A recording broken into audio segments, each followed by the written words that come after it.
Hey everyone, it's Jamie and happy Halloween! Today is finally the day, October 31st, Halloween, my favorite holiday of all time. I'm a little sad because I didn't really do anything that exciting today. This past weekend I did go to 2 Halloween parties, so that was super fun. Today all I did was go to work, and I actually had to work late because allegedly my coworkers had doctor's appointments and couldn't come in after their appointments or something. I don't know. I'm not here to judge, but I'm a little salty because I originally wanted to take Halloween off and spend the day doing spooky things, but sadly that did not happen. But it's fine. Next year I'll just take off Halloween. I also didn't take Halloween off because I do have this upcoming Friday tomorrow and this whole weekend off. I am going to New York to go see Phantom of the Opera. If you don't know, Phantom of the Opera is one of my most favorite shows of all time. I'm so excited to finally see it on Broadway. So, just a few things kind of were happening for keeping me from taking today off and spending the day doing the things I want to be doing. But it's fine. It gave me a chance to actually sit down and record my last Halloween-inspired build of the year. It's really weird. I'm saying that even though I'm pretty sure I'll have other Halloween-inspired builds, but it's different because, this is October. So today, for the last build of October, I was thinking about what I really wanted to do, and I was thinking of my favorite horror film trilogy, not trilogy, franchises. There's 4 of them, and that's the Scream movies. I love Scream. It's one of my favorite movies of all time. I don't really like slasher films, if I'm being honest. I'm not super into them. I'm not really into excessive violence, but there's something about the Scream franchise that I just love. It's so subversive of the genre, and it's just so much fun because it breaks all of the traditional rules of horror films, which I really like. And even though I say I don't really like that much gore and violence, I do watch all the other ones. I've seen all of the Friday the 13th movies. I don't remember most of them because they kind of get bad and kind of aren't that great after the first 2 or 3. Even the third one's a little okay. And then Nightmare on Elm Street, who hasn't seen that, as well as Wes Craven's New Nightmare is a really great one. Once again, kind of subverting the genre, which apparently I'm really into things that subvert the genre for some reason. Who knows why? But anyways, here I am. I decided with University coming out too, I would do kind of a 2-for-1. So I decided to do the Omega Beta Zeta Sorority house from Scream 2. If you're not familiar which house that is, but I've seen the movie, it's the sorority house that Cece, Sarah Michelle Gellar's character, is a part of and gets yeeted off the roof and goes splat. Sorry to spoil that for anyone who hasn't seen Scream 2. You should still see it. It's a great movie. Part of the reason I wanted to do this particular build, or do this sorority house in particular, was for I Love the House 2. Cece's death, Sarah Michelle Gellar's character, was so... I did not see it coming. I just, for some reason, when I first saw the movie, I just did not expect them to kill off the actress of Buffy. But to this day, it's one of my favorite kills in the franchise. Once again, it's so... you just don't see it coming. And I think part of it has to do with that it was Sarah Michelle Gellar who's playing the character. And it's kind of like with Scream 1, where they kill off Casey right away in the beginning of the film. No one saw that coming. No one thought they would ever kill off, I forget her name right now.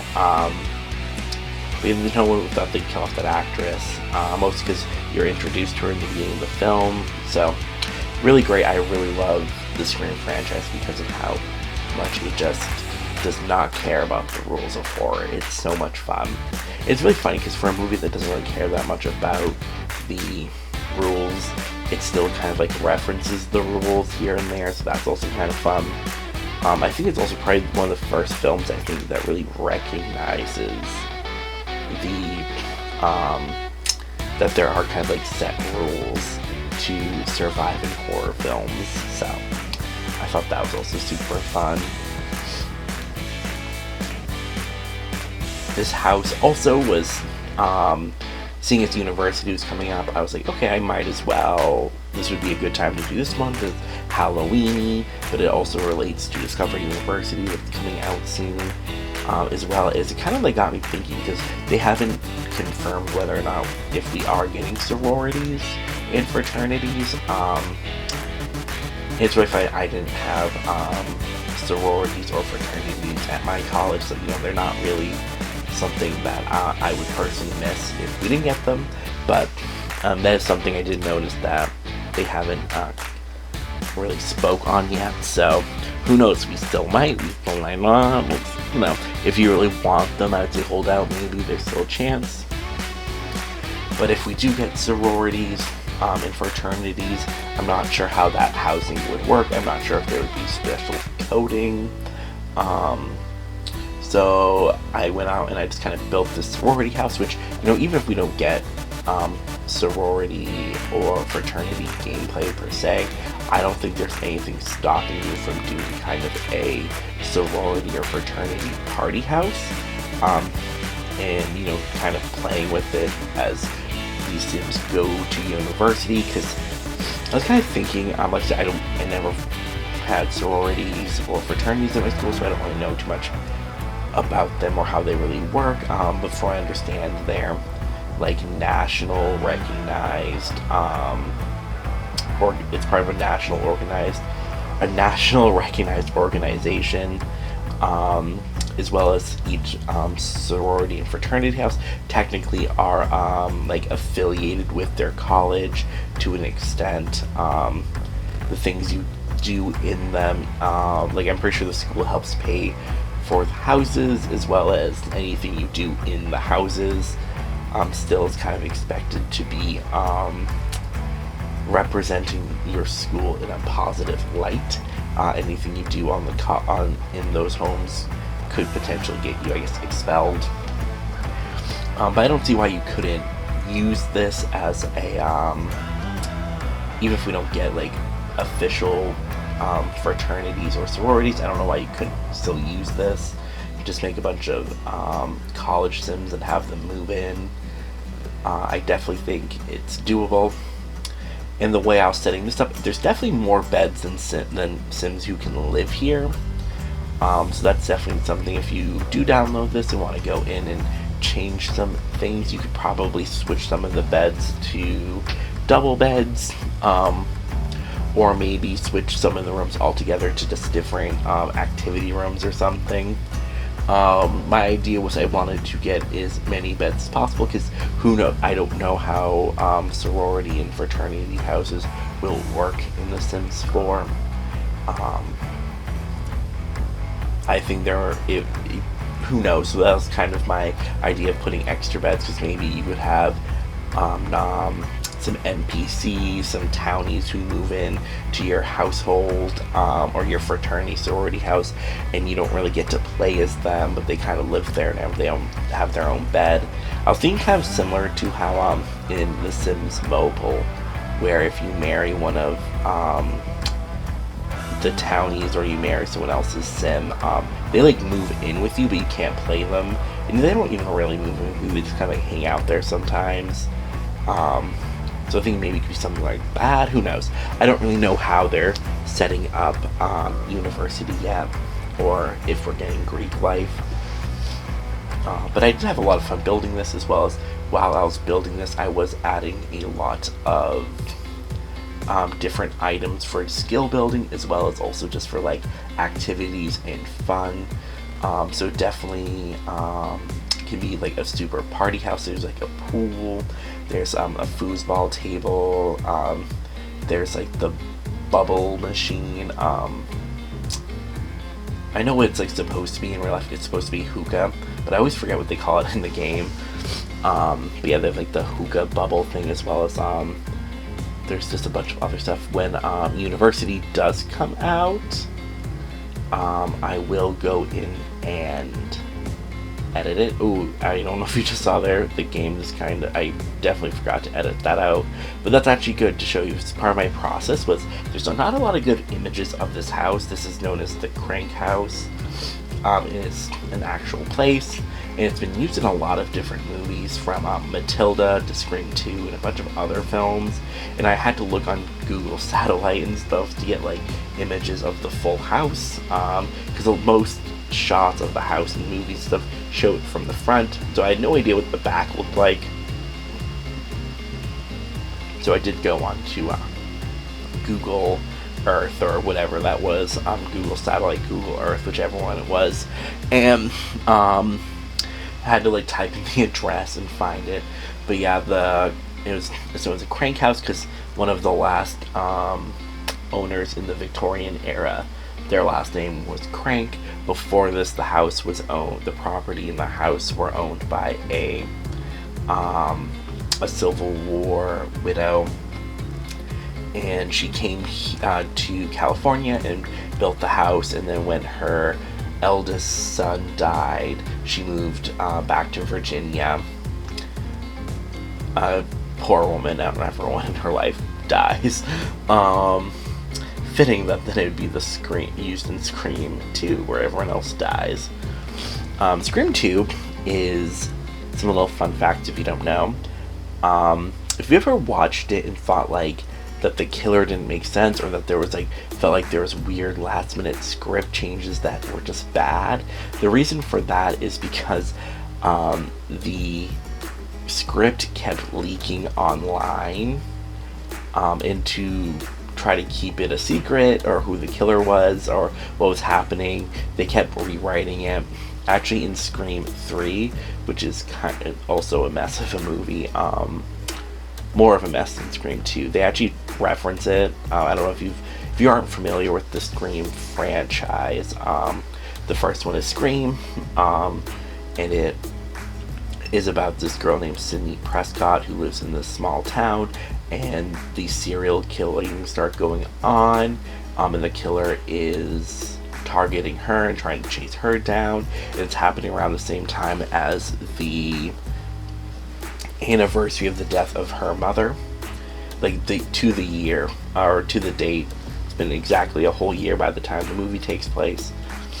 And then spoilers for anyone who has not seen it, the killer ends up being her boyfriend and her friend Stu.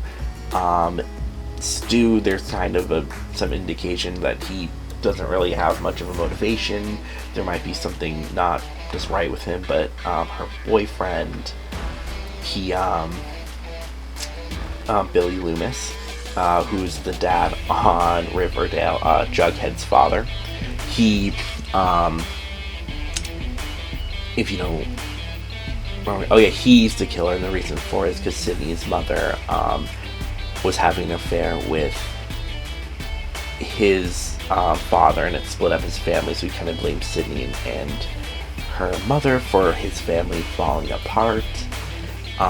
Scream 2 takes place with Sydney going to college, and a new killer coming around and kind of mimicking the kills from the first one and taunting Sydney. It's revealed that once again, like in Scream, the first one, there's two killers.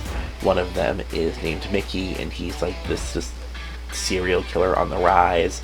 It seems that he really just wants kind of like the fame from it, because he's really he has this whole idea where it's gonna be like the trial's gonna be this trial of the century or whatever, and he's like convinced that he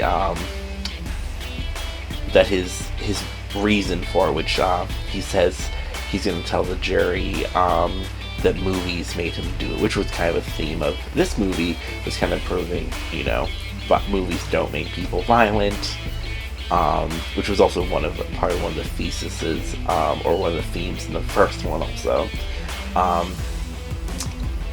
but then the other killer is Billy Loomis's mother, who's just trying to get revenge. It's funny, she kills Mickey because she's like, yeah, no, she just wants to get revenge.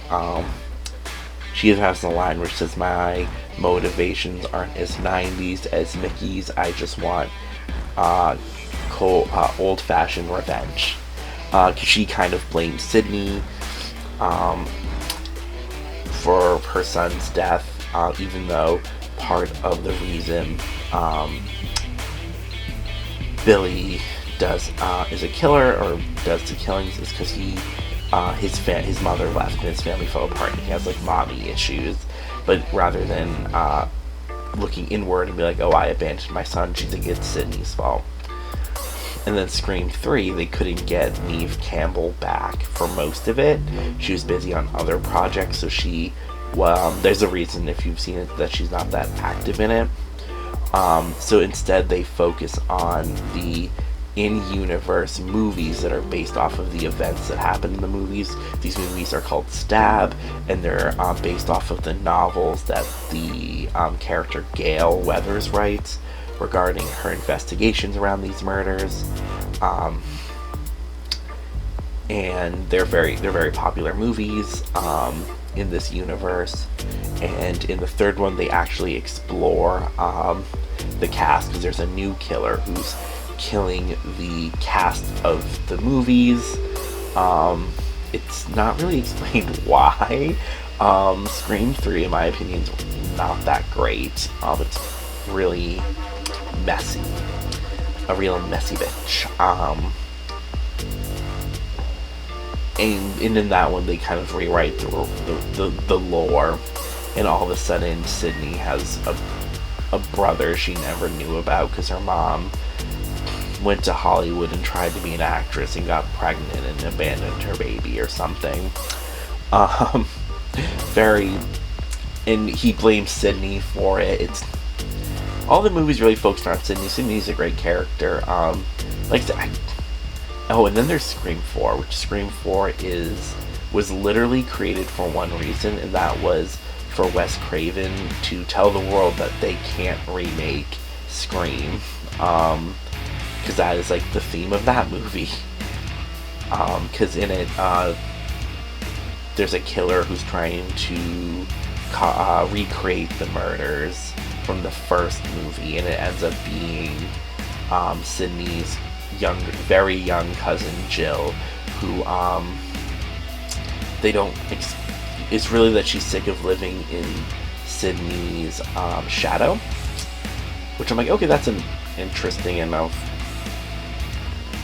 motive, it's kind of a mess of a movie, but I still think Scream 3 is probably by far the worst in the franchise. Scream 2, though, at its time, like I said, is the script kept getting leaked, so it's why it doesn't really flow that well. It has like a lot of problems. But yeah, part of the reason I picked this was because to this day, Cece's death is always so surprising to me, because they also, I think, really used Sarah Michelle Gellar very well in her talents. She is a scream queen in her own right, and is very talented, and is her action sequence with the killer, even though she's not all buffy and fighting back, is still one of the best choreographed, I think, fights, murders in the entire franchise. And I just have always loved the architecture of the house, and I love the living room. I think I did a really good job on getting the living room down right, so pretty stoked about that. As well as, I don't know. So, if you download this, there's lots of things for your Sims to do. Hopefully, we can use it when University comes out. And when University comes out, I think I'll update it and repost it on the gallery, just like with more, like maybe with the K items and some more items from the new expansion pack coming out. Anyways, I'm going to wrap up my voice over here. We're about to jump into the photos. Make sure to download this off the gallery and check out some of my other content, and happy Halloween!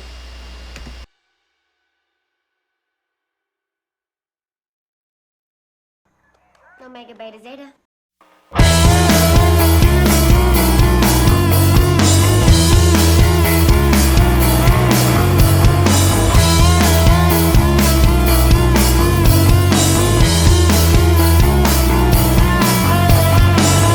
Oh, you think you're clever sending money that you'll never even know was gone.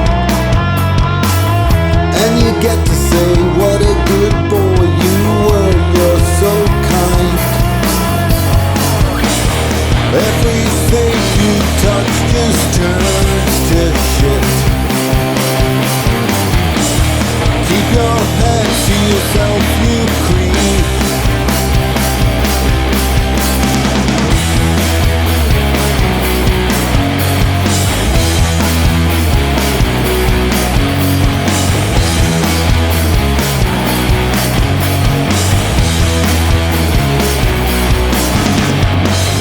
Well, it looks like that backfired since you never even sent the check.